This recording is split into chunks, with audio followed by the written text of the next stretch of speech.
आपल्याला साऱ्या गोष्टी काहीतरी सांगायच्या असतात, त्या अनुषंगातून आपण ते कार्य करत असतो. म्हणून आपल्या याच्यात अध्यात्म हे अंध आहे, विज्ञान हे लंगडा आहे. अध्यात्म अंध कसं?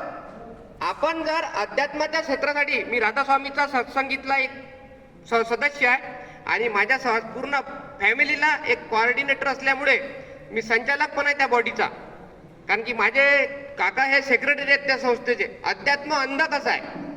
कारण की इथं जर नैवेद्य ठेवला आपण मंदिरात आणि तिथं जर कुत्रं जर जात असेल तर त्या देवाला हाकलता येणार नाही, त्याला अंशी रूपात ते समजेल. म्हणून अध्यात्म अंधा है, विज्ञान लंगड़ा है.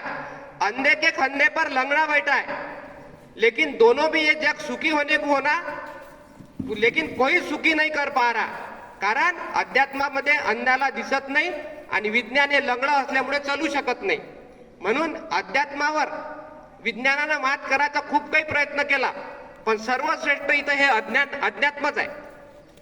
कारण की प्राकृतिक हा जो चिकित्सेचा जो भाग, हा 7 दिवसा 4 दिवसाचा जो तुला सेमिनार घेतलेला आहे इथं पाटील सरांनी, हा स्तुत्य उपक्रम उत्कृष्ट उपक्रम आहे.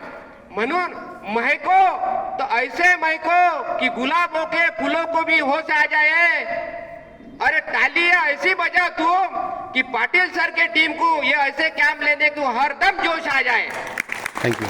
कारण की हे वस्तुस्थितीचं प्राकृतिक रचनेनुसार या वातावरणातलं जे आहे, माणसाच्या प्राकृतिक रचनेनुसार बॉडीची अँटॉमॉलॉजी जी सिस्टीम बनवलेली आहे, कारण की ते शरीर रचनाच अशी आहे माणसाची बनवलेली की माणसाच्या फूड मटेरियल कॅनल पासून तर एनल्स पॉइंट पर्यंत 32 फुटाच्या आतड्यात, 32.5 फुटाच्या स्मॉल इंटेस्टाईन 22.5 फूट आहे, 5.5 फुटाचं स्मॉल लार्ज इंटेस्टाईन आहे आणि जठराग्नी 1.5 फुटापर्यंत आहे.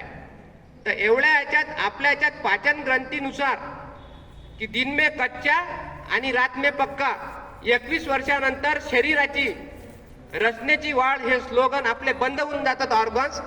त्याच्यानंतर 21 वर्षाच्या नंतर आपल्या आहारामध्ये पूर्णपणे प्रणालीमध्ये बदल पाहिजे. तुम्हाला कोणताही डॉक्टर, मी 25 वर्षात 1 रुपयाची गोळी खाल्ली नाही. टॉप टू बॉटम डॉक्टर माझे सर्व मित्र आहेत.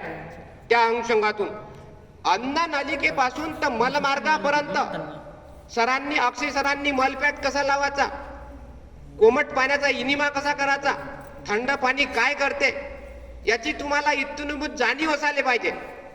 त्या गोष्टीतून तुम्ही हे मार्मिक विश्लेषण इथून घेऊन जा आणि प्रत्येकापाठी नोटबुक ठेवा. अक्षय सरांनी, पाटील सरांनी, पाटील सरांच्या टीमनी, उत्कृष्ट वक्त्यांनी जे काही मार्गदर्शन केलं ते तुमच्या आजीवन कामात येणार आहे.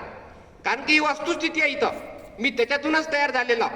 म्हणून जठरा अग्नीमध्ये अन्न प्राशन केल्यावर 4 तास राहते, लहान आतड्यात 6 तास राहते आणि मोठ्या आतड्यात 4 तास राहते. म्हणजे 14 तासाचा कॅट्रिया तुम्ही कंप्लीट करू शकत नाही. कारण की रात्री जर तुम्ही 10 वाजता जेवण केलं तर तुम्हाला सकाळी मॉर्निंगला 7 ते 8 वाजता चहा पाहिजे. तुम्ही चहा घेतला